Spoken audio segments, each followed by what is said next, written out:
The Blue Lagoon is a vibrant and refreshing cocktail known for its striking blue color, which comes from blue Curaçao.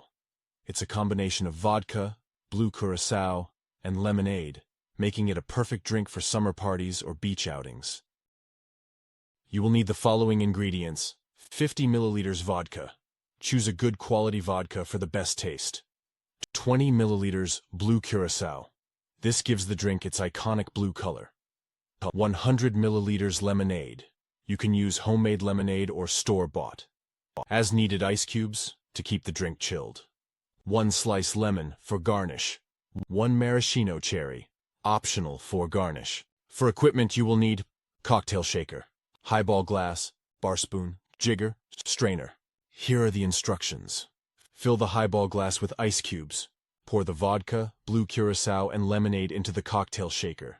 Add a few ice cubes into the shaker. Shake well until the mixture is well chilled.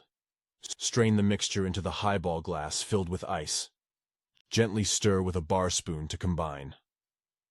Garnish with a lemon slice and a maraschino cherry if desired. The Blue Lagoon cocktail was reportedly created in the 1970s and is named after the famous 1980 movie The Blue Lagoon starring Brooke Shields. Its vibrant blue color makes it a popular choice for themed parties and tropical events.